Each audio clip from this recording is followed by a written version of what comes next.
right, we're live right now. I'm gonna just wait for Taylor to jump on. And let's see. Okay, good. We've got some people joining in. So, hi guys, thanks for joining. Okay, I think Taylor's on. So Taylor, her name on here is Herbal Birth Keeping. She is a doula, and let me go ahead and let's get her live on here with us. Hopefully it works. But okay, it's just saying that it's waiting for you, Taylor. So hopefully, oh there, I think. Can you see me? No, it's a green screen on my end. Is there something maybe blocking the? I just clicked to accept Instagram for video. So hopefully it comes up in a second. Okay, are you guys able to see her, or can you guys confirm? I know there's like some people joining. Are you guys able to see Taylor, or is it a green screen? Can you either heart if you can? Oh, no. They're not. Oh, there you are. I see you now. Oh, cool. Okay. Yay. Hi. Can you hear me okay? Hey. Yes. All right. If you guys can see Taylor, go ahead and put the hearts on, because she just came on for my end. Some are saying just the green. Hi. Okay. Hearts. They can see you now. Yeah. All right. Sorry, we had a bit of a glitch over there. So, I mean, I would say, how are you doing? But, you know, I feel like crazy. Things are a little crazy. Okay. Yeah, this is Taylor. This is Noah's mom, who many of us have been praying for. You know, if you want to maybe, because we've got about close to 70 people joining in already. If you want to go ahead and give us a little bit of a backstory on what happened, how it all kind of began, I'll let you go. I'll let you go ahead. Yeah. So basically in the beginning of April, on April 4th, Noah was diagnosed with pre-B-cell acute lymphoblastic leukemia, a form of blood cancer. And it's supposedly the most common cancer in kids, and usually the reason that it happens is environmental or toxicity. And I know a lot of people have brought it up and were questionable about whether or not he was vaccinated. He was vaccinated up to 6 months old. So we are considering that might be a factor in how he developed his cancer. It could have been underlying for years and just now resurfaced with different moving situations and everything. The stress can kind of bring it up. Okay. So, wait 1 second, Taylor. 1 moment. Sorry. I don't know if there's issues with the sound. Do you mind checking if the sound is on all the way on your phone? Yeah. Because they're saying there's a big echo and it's hard to hear you. Sorry, I didn't want you to. Let's see. Maybe if I turn mine down, because I think it's echoing. Is that on your phone or is it on your computer? It's on my phone. Oh, okay. Is that better? I think that sounds better for me. Do you want to? Okay. Did you have a case on? Maybe it was a case or. No, I took it off. Okay, I can hear you. I don't know if you guys. Okay, can you? I guess we'll try again and then we'll see if the volume. Okay, I think it sounds better. So. Okay. All right. Okay. Yeah, I had my volume up all the way, so it was probably echoing back what I was saying. Okay. But anyways, so after he was diagnosed, we were told we had to stay in the hospital. We couldn't leave. No second opinions, no different hospital. So we were like, okay, well, we don't want any trouble. So we're going to go ahead, do what we need to do to get out of here. And then we'll have an option to get a second opinion. So at that point, he received 2 doses of chemotherapy while he was there. And he was doing okay. We were giving him all kinds of different supplements and everything to try to keep him okay, but we could already see it. We could already see nausea, extra fatigue. He was complaining of back pain, leg pain. So we were like, oh, we don't like this. And Then we got discharged 10 days after we first arrived. He was doing great, was already showing no cancer cells in his blood, which was very premature for what they expected. He was cancer free in his blood work 3 days after the very first treatment. So they were like, wow, that's incredible. He's really responding well to the chemotherapy. And we're like, yeah, and everything else that we're doing. So that's why. And they released us. And then we were calling all around, trying to prepare because we knew that once we started canceling appointments, that they would start calling DCF. So we were trying to call around, get lawyers, trying to get a different doctor to say, hey, he doesn't necessarily need chemotherapy right now. No luck whatsoever. Lawyers were like, I'm not touching that. I'm out. So we were like, oh my God, what do we do? Because we don't want to keep giving our baby chemotherapy. We So know that there from are other when options. they finally said that he was cancer free to Mhm. then saying he's going to need to continue the treatments, I mean, how much time was there on the in between for that, like that they gave you? Yeah. So they wanted to continue. The first month is called induction. And that's where you get vincristine, which is through a central line or an IV every week for the whole first month. And then they do a second bone marrow biopsy. The first one is done on diagnosis to make sure that the cancer is developing from the bone marrow and see what kind of development from the genetic sequence it has. Okay. And then they do a second one at the end of the month and kind of check the status of how many cancer cells are in the bone marrow. And ideally, they'd like to see none. And in most kids, they see none at the end of induction. So they said that we had to continue every week for the first month. He had already received two when we were discharged from the hospital. He was due for two more for that phase. And then the rest of the therapy would be 3.5 years. So we were like, that is just way too much. We don't even understand why. He's already cancer free in his blood work. Can you just check his bone marrow, see if he's already in remission? No, they said we don't do that. So we were like, okay, we got to figure out something else. And that's kind of where I was getting into. Nobody wanted to touch it. Finally, we found a doctor about 4 hours away from where we were living that said, yeah, I'm a naturopath and I used to live in, I think it was Washington or Washington, D.C. And he was like, I was an oncologist there, didn't care for it. I wasn't into giving people chemotherapy. So I became a naturopath down here in Florida. And we were like, great, that's awesome. So here's somebody that's going to treat him. So we called John Hopkins and say, hey, we found a new doctor that's willing to treat Noah and we're going to move to them. And at first, the social worker said, that's great. As long as he's seeing somebody, there's no problem, no issues. Don't worry about it. We're happy for you.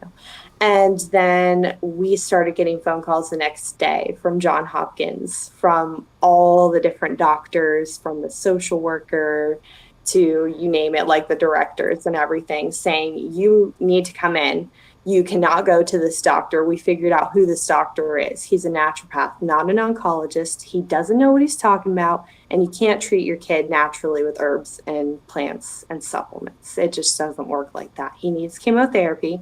And if you don't come in, we're calling the cops on you in DCF. And they're going to get a medical order from the court to force chemotherapy. So we were like, oh my God, well, what do we do? And at this point, we call the doctor and say, hey, is what they're saying legit? The new doctor that was going to treat him. And he's like, whoa, I didn't realize that it was like this, that they were going to get like this. I'm not comfortable anymore. I'm backing out. Sorry.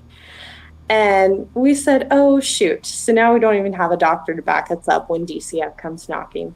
So we start calling around out of state and said, please, somebody just come take us, be our primary physician, be our oncologist, and so we can keep treating our son because we don't want to look neglectful and no lawyers will help us, no doctors will help us down here. We finally found somebody in Ohio. She said, come up here right away and I will get you into an oncologist that is willing to, she didn't say experiment, but that's the word that's coming to mind right now, more open to different options.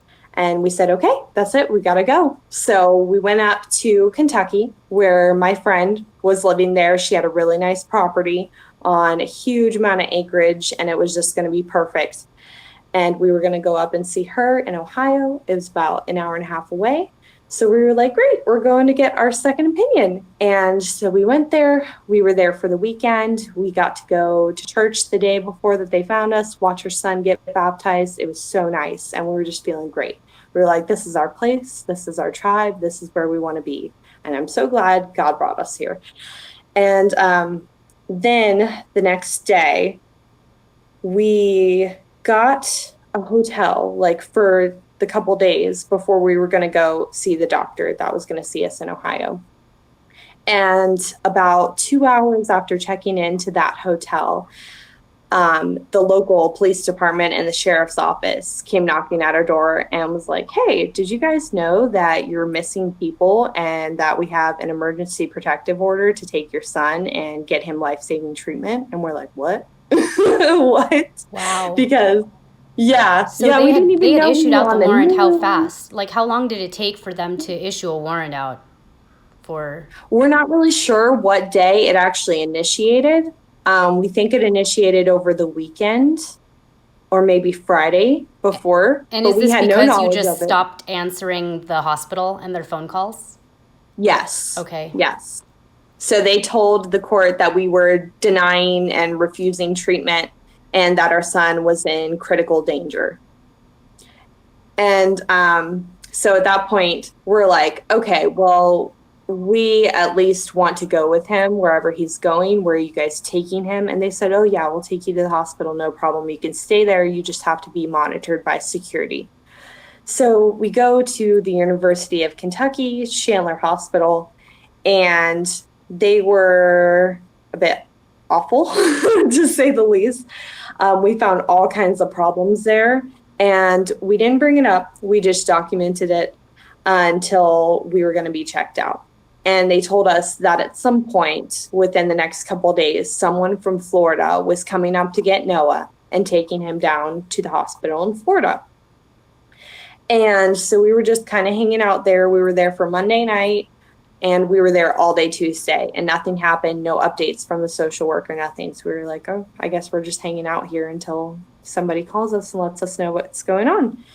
And then they show up Tuesday night about 6:30, 7 o'clock. The social worker and a bunch of police officers come back again. And they said, we're here with an emergency protective order in Kentucky. The first one was in Florida. So the first one was from Florida and they were just assisting. Now they have one from Kentucky and they're taking custody of Noah and we have to get out. And this was shortly after we brought up to the head nurse how dirty the shared bathrooms were.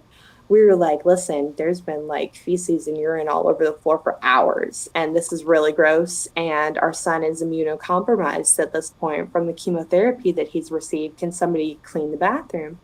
And we also found a needle, a used needle underneath his hospital bed. And we're like, guys, this needs to be taken care of. This is not sanitary. This is actually really dangerous. So this needs to be addressed. And we wanted somebody to know about it. And about an hour after that is when we got kicked out of the hospital. And it's funny, I actually went back in to get my phone charger because I had left my phone charger in the hospital room. And they almost arrested me when I went back in. They were like, you cannot come in here. You're not allowed. You can't see him. You can't get anything. And the guy at the front desk felt so bad for us that he actually gave us his phone charger. Wait, And he's like, meaning they kicked you out of there, you and your husband, without your son. Mm-hmm. Right. And they were like guarding his door, guarding all the hospital doors, everything. It was madness. And they couldn't tell us why. We were like, why can't we just stay with him until he goes and gets on the airplane? Like we've been no trouble. And they're like, nope, gotta go. No explanation or anything. Just get out. And then from that point, we didn't find out until several days later that this had happened because we weren't notified by the social worker or anything. But they actually checked him out of the hospital without receiving any kind of treatment, nothing at all, and placed him into a foster home overnight. So the whole life-saving, critical danger, critical care needed didn't happen, and just placed him in a foster home overnight. He was in Yes. he was in foster home for like one day at least without Yeah. them telling you. Like the state just took him and put him in foster Yeah. home. Yep. Yep. And we would have never found out, except we saw the hospital records that showed when he was discharged. And we were like, wait, that doesn't add up, because we found out that his airplane hadn't left until that morning. So we were like, where the heck was he? And finally, we found out that he was placed in a foster care home overnight. And then they took him the next morning, so Wednesday morning, back to Florida to Johns Hopkins Hospital. And then from that point, he was kept in the hospital for 2 days without any visitors allowed. They didn't even put his name on the door because they considered him high profile.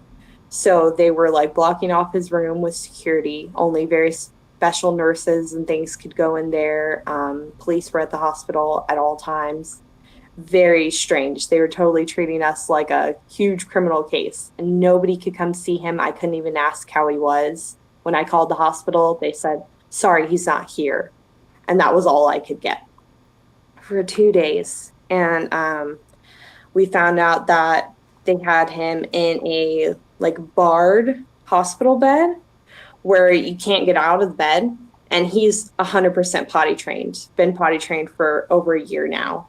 And they had him in diapers 24/7, wouldn't let him get up to go to the bathroom. They never took him outside like we did. Nobody came to play with him. They just gave him a few trucks and was like, have a good time, and turned on the TV. And so we were absolutely disturbed by that. So we started ranting and raving, complaining, like, this is absolutely unacceptable. And they finally let us come visit for 2 hours on the Friday following. So we didn't see him. Nobody saw him for 2 days. Then we got to see him for 2 hours. And the first thing that he told us was, I've been screaming and crying for you. Where have you been? Why did you leave me? And we just felt absolutely terrible. And then that evening, he got to go home with my mom finally. So that was really comforting that he was able to go there, because we were really worried about him being there with no quality of care at all. And so since then, he's been with my mom. That's been for 3 weeks as of tomorrow. And so now the court is just trying to decide whether to continue the forced chemotherapy or whether they're going to allow us to do alternative therapy and just strict monitoring, see how it goes. But we have no answers on when we're going to figure out the custody, when we're going to get him back. And we get his bone marrow biopsy done on Wednesday. We'll get those results back next week. And then they'll order another hearing to discuss the next phase in the chemotherapy, whether or not it's going to happen, which would be 7 months. So they're discussing the next 7 months, whether or not they're going to force that chemotherapy and whether or not they're going to give him back. So that's kind of where we stand. Oh my gosh, I don't even know where to start. How is Noah doing right now? What does he know? Like because he's still like he's a baby. I mean, he's 3, right? He's 3. Right. Yeah. What do you say to him, and what does he think is happening? So basically, we have just been trying to assure him, like, there's nothing that you did wrong. This is what the state is ruling right now. So he knows who his caseworkers are. He knows who his guardian ad litem is. We just said, this is their rules for right now, and we have to follow their rules. And mommy and daddy want to be with you, but we just can't right now because that's against the rules. And we have to follow the rules in order to get you back home and get you healthy. So that's mostly what we've been saying to him, and just that to have a good time at Mimi's house, and we're thinking about you, and we try to call him as much as we can so that he knows that we're still there. And whenever we do get a chance to see him, we're there for the entire time. And we play with him, just reassure him that we love him and we're thinking about him. And that's as far as he can really understand. He doesn't get why we're doing all these things and why we can't just come over. So he really doesn't understand fully. Okay, and so the courts have ruled that you cannot be with him. They're the ones that said that he has to be at least with your mom, right? Is that Yes. so? Yes. So at the original shelter hearing, they granted shelter, which just means that my mom is just housing him and protecting him and responsible for taking him to appointments. So she has no decision making in this. She's just simply the guardian, kind of, for right now. But the state has legal custody right now.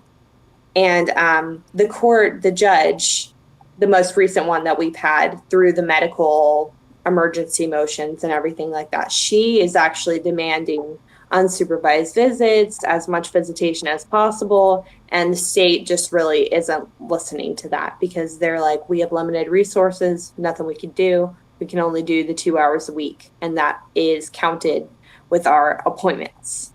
So when he has appointments, that's our only time to see him.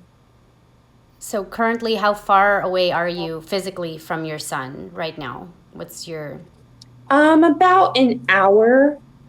Yeah. Okay, and currently, I know you said that we can pretty much discuss, everything that's happened since, Right. but many of us want to know how we can help. I know initially the Mm-hmm. Florida Freedom Alliance had posted up your story and they had donations coming in through there. Yeah. That's when I first heard about it. But how can we help besides continuing to share this story? Because it's not a national story, of course, right? I Right. mean, Yeah. what do you suggest then? We all kind of who can we call and what can we do to also not interfere and mess things up for you? 'Cause I'm just So I sickened. I'm like can, so sick to my stomach. I know.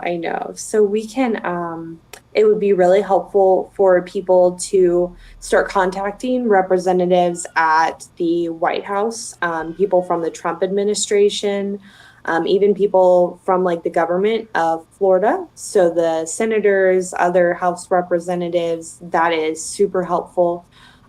Reaching out to the big name people in medical freedom has been huge. I know people have been reaching out to Del Bigtree, for example, RFK Jr. We're trying to get them on board because we think that they would have a lot of good resources for Yeah. us.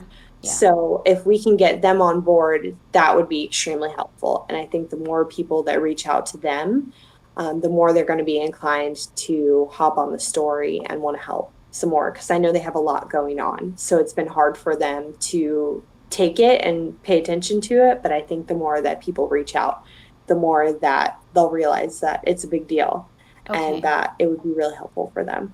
Yeah. Yeah. So Okay. that's mostly where we stand with help wise. Now, if we call senators and legislatures in Florida, what exactly should we mention? I mean, besides the story and what's happening, is there a certain? Oh, sorry, that paused. Is there a certain like Mm-hmm. bill or law or what that we can talk about and have them, you know? Kind of breaking up. Okay, wait. Can you hear me? I think it. Lost you. Okay. I think we froze for a second. Can you hear me now? Trying to see if it's some of that on my end.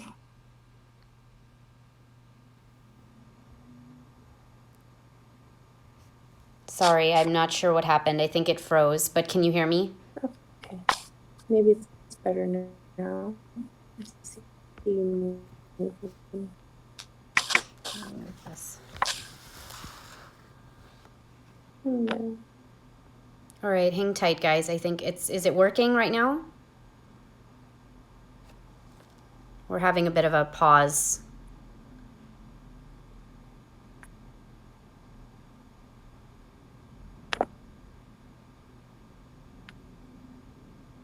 Just let me know if you're able to hear me. Sorry. I don't know what's happening with this. Am I fuzzy? Yeah, you're kind of blurred. I can hear you, but it's cutting off. It's a bit frozen. Of course, it's glitchy.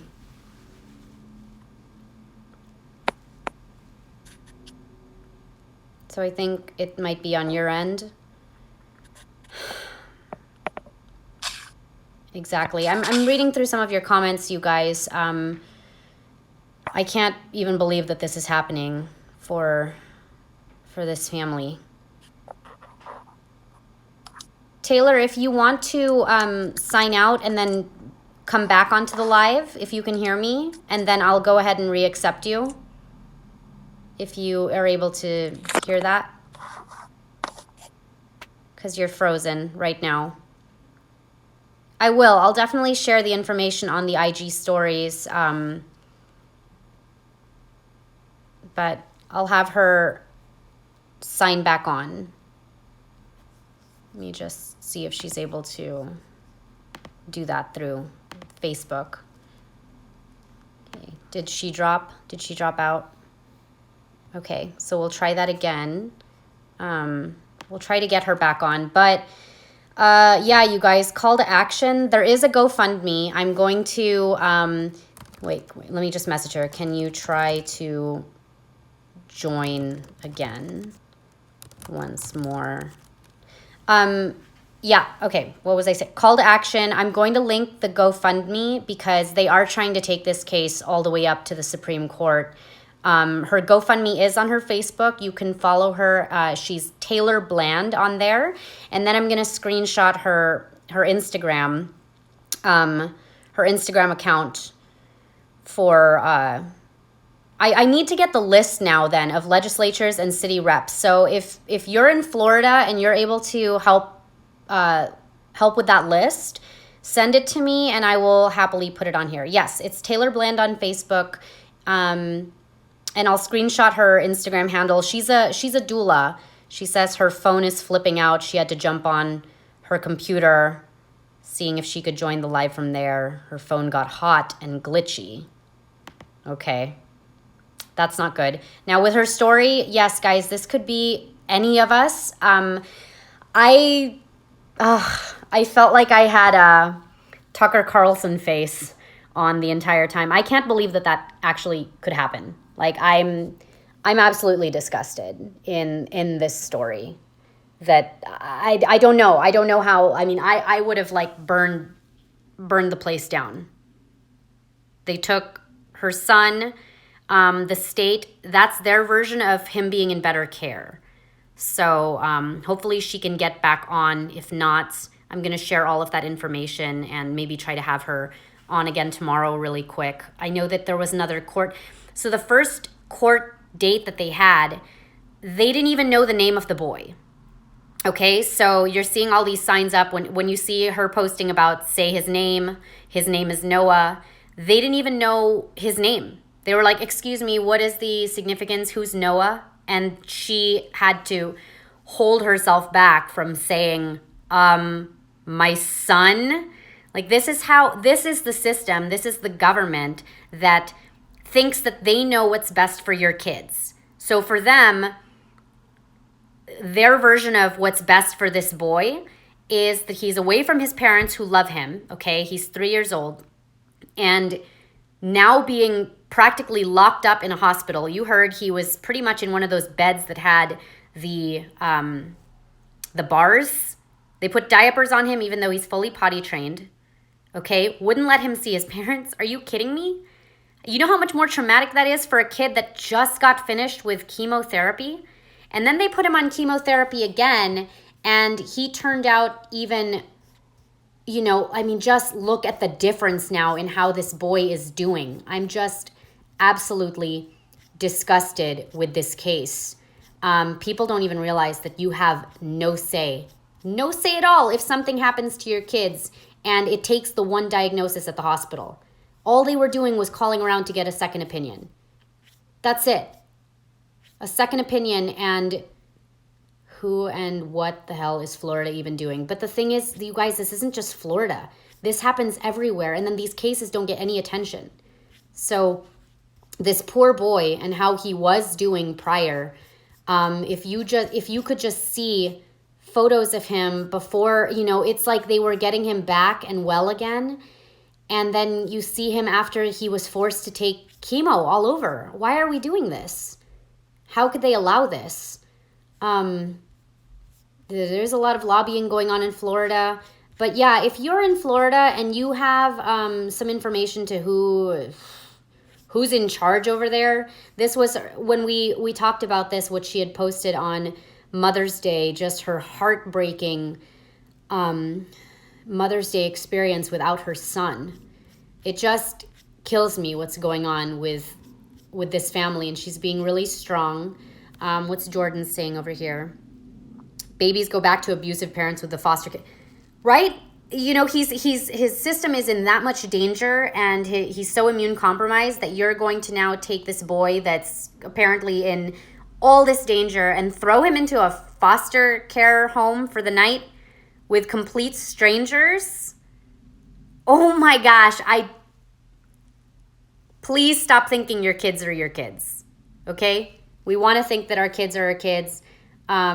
She's now saying I click to join your live on my phone and it bumps me off the app. So that's kind of what this is what she's telling me right now. My phone is flipping out, and right now she just said I click to join your live and her phone is bumping her off the app. So I don't think the Insta gods and whatever want us to be on anymore. But please look up her page here. This is who she is on Facebook, Taylor Bland. Okay, you guys can follow her. She posts updates on here often. Her son was looking like he was thriving. Okay, he was thriving. This is I'm gonna put the link up for her GoFundMe. But he was doing so well. And so now obviously she's been at rallies. She was at a rally all day yesterday, or all day over the weekend. And all of her information here, she's trying to share other stories of medical kidnapping and what's happening in case you had no idea that this goes on in this country. So sorry, all the scrolling going on here. I'm trying to find that recent photo that she had posted. Look at him here while he's going through unnecessary chemo treatment. All right? Unnecessary at this point. His blood work came back and he is fine. He's fine. This photo got over 1,000 shares. This poor baby needs his parents. He does not need the state. He does not need the government. Okay? He needs his parents. And he's going through this without them right now. He's being taken to these appointments with his grandmother, okay, who's not allowed to have any say. And did you hear that? They're treating the parents like freaking criminals at these hospitals. If you saw photos of him prior, you would think that he was a little bit unrecognizable. This is absolutely one of my worst nightmares. One of my worst nightmares. This poor boy taken, all right, had to travel, first of all, without his parents. All right, they just took your kid. He's 3. He's 3. This could be any of our children. Any of them. I'm just absolutely floored. You guys, what are we gonna do? We have to help this mom. We have to help her. And I hope that she takes this case all the way to the Supreme Court. They better hear it. They better put some kind of ruling on this. You heard that the holistic doctor that they had found didn't even want to treat this case after he heard that the hospital got involved, and also what's their version of CPS out that way, DFS, that they got involved as well. He just didn't even want to join in.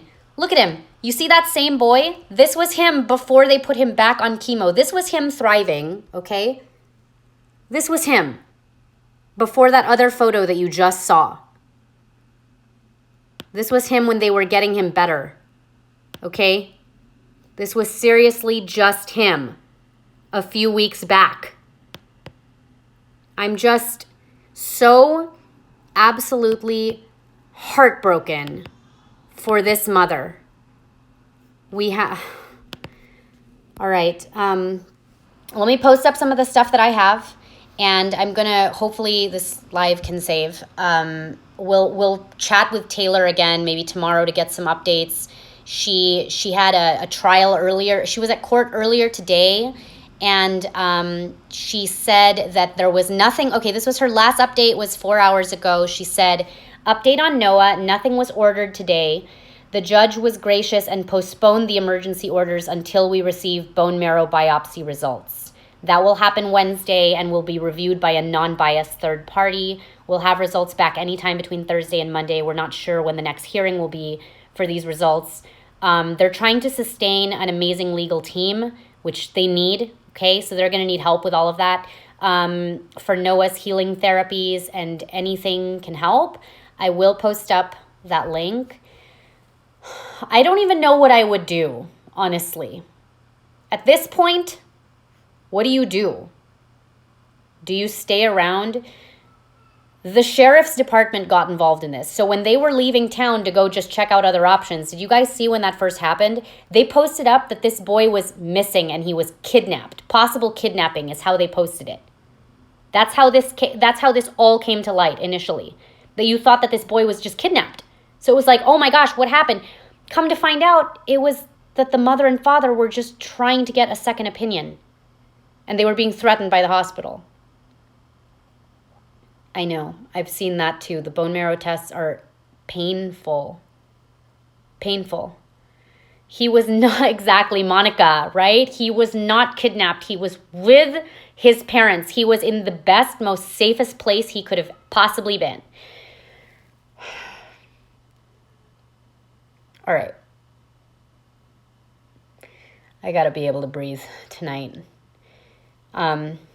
You guys, let's get creative. Let's get involved. Let's share this story, because our media is a joke in this country. They're not doing it. They're not doing any of us any justice. They're not going to do this story justice. We have to do this story justice. We have to do this boy justice. She's one of us. She's a part of the freedom movement, okay? She's one of us. And if they allow this to happen to her, what more any of us at this point? What was his condition? His condition is that he was cancer-free. And the parents didn't want to continue on with the cancer chemo treatment. They wanted to look at other options because his blood work came back saying he was cancer-free. This is sickening. I mean, that's when you tell the doctor, yeah, okay, oh, okay, he needs to continue? Sure. Can you give us just a few days? Yeah, sure. Book it. I swear. This country. Ben Swan would be a good one. Okay. Robert Kennedy, Ben Swan, Dell. She's got to get on all these platforms. Let me save this, and we'll kind of recap tomorrow, okay? On her story. So, I wish she was on here. If she's listening, Taylor, thank you so much for being on the live. We're praying for you.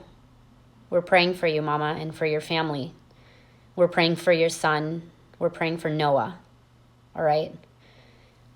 You guys, keep this family in your prayers. Let's help her. All right. We'll chat soon. Okay. Bye.